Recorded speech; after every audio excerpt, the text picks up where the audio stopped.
புதுச்சேரியில் நள்ளிரவு முதல் அதிகாலை வரை பெய்த கனமழையால் 300க்கும் மேற்பட்ட குடியிருப்புகளை தண்ணீர் சூழ்ந்துள்ளது. இதுகுறித்த கூடுதல் விவரங்களை நம்முடைய செய்தியாளர் இளவமுதனிடம் கேட்கலாம். இளவமுதன், குடியிருப்பு பகுதியில் தண்ணீர் சூழ்ந்திருக்கக்கூடிய நிலை இருக்கு. இதை அப்புறப்படுத்துவதற்கான பணிகள் தொடங்கப்பட்டிருக்கா?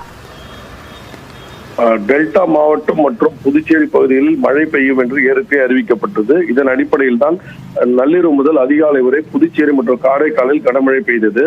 இதன் காரணமாக காரைக்கால்களுக்கு, பள்ளிகளுக்கு, கல்லூரிகளுக்கு விடுமுறை அளிக்கப்பட்டது. ஆனால் புதுச்சேரியில் அறிவிக்கப்படவில்லை. இதனால் கடும் சிரமத்துக்கிடையே தான் பெட்ரோல் தங்கள் குழந்தைகளை கொண்டு சென்றனர். குறிப்பிட்டு சொல்ல வேண்டுமென்றால் நகர பகுதியில் உள்ள ரெயின்போ நகர், சூரியகாந்தி நகர், ஏழ்நகர் ஆகிய பகுதியில் கடுமையான மழை நீர் தேங்கி இருக்கிறது. இந்த நீரை தாண்டித்தான் வேலைக்கு செல்பவர்களும் பள்ளிக்கு செல்பவர்களும் கடந்து செல்ல வேண்டிய சூழ்நிலை ஏற்பட்டது. ஆண்டுதோறும், அதாவது ஒவ்வொரு மழையின் போதும் இந்த பகுதி கடுமையாக பாதிக்கப்படுகிறது. இந்த பகுதியை ஒட்டி உள்ள வெள்ளவாரி வாய்க்காலிலிருந்து மழைநீர் கடல் நோக்கி செல்ல வேண்டும்.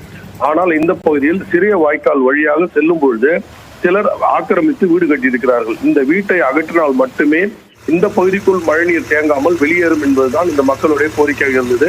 இது தொடர்பாக கடந்த 2 முறை மக்கள் போராட்டங்கள் ஈடுபட்டிருக்கிறார்கள். 2 சட்டமன்ற உறுப்பினரும் கோரிக்கை வைத்தார். ஆனால் இதுவரை அந்த பிரச்சனை தீராத காரணத்தினால் தான் ரெயின்போ நகர், சூரியகாந்தி நகர், ஏழ்நகர் பகுதியில் மழைநீர் சூழ்ந்து இருக்கிறது. கிட்டத்தட்ட 300க்கும் மேற்பட்ட வீடுகளை சூழ்ந்து இந்த தண்ணீர் நிற்கிறது. மழை நின்று 1 மணி நேரம் 2 மணி நேரத்துக்கு பிறகுதான் இது வடியக்கூடிய வாய்ப்பு இருக்கிறது. ஆனால் தொடர் மழை பெய்து வருவது காரணமாக இந்த பகுதியில் மக்கள் கடுமையான மழை நீர் சூழ்ந்திருப்பதனால் அதை தாண்டி செல்லும் அவல நிலை தான் ஏற்பட்டிருக்குது. அபிநயா, மழைநீர் தேங்கி இருப்பதன் காரணமாக இன்னலுக்கு உள்ளாகி இருக்கிறார்கள் இந்த பொதுமக்கள். அதனை காட்சிகளில் உணர முடிகிறது. சார்ந்த கூடுதல் விவரங்களுக்கு நன்றி இளவமுதன். அரியலூர் மாவட்டத்தில் இரவில் மழை வெளுத்து வாங்கிய நிலையில் பகலிலும் மிதமான மழை பெய்து வருகிறது. இது குறித்த விவரங்களை நம்முடைய செய்தியாளர் கலைவாணனிடம் கேட்கலாம். கலைவாணன், அரியலூர் மாவட்டத்தில் மழையினுடைய அளவு என்னவாக இருக்கு? இப்போ நேற்றிலிருந்து மழை பெய்து வரக்கூடிய நிலையில தண்ணீர் தேங்கக்கூடிய சூழல் எங்காவது இருக்கா?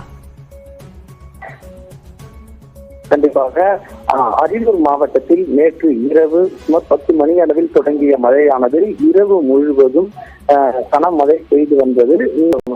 தமிழ்நாட்டில் அரியலூர் உள்ளிட்ட பல்வேறு மாவட்டங்களில் மழை பெய்யும் என சென்னை வானிலை மையம் எச்சரிக்கை விடுத்திருந்த நிலையில் அரியலூர் மாவட்டத்தில் மழையானது பெய்தது.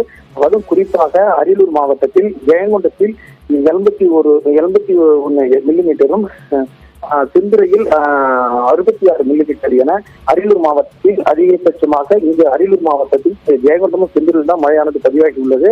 இதேபோல் திருவாரூர் ஒட்டி தொழூர், ஆண்டிமடம், சுற்றுவட்டார பகுதி, குருவாடி, சுத்தமல்லி ஆகிய பகுதிகளிலும் இரவு முழுவதும் கனமழை பெய்தது.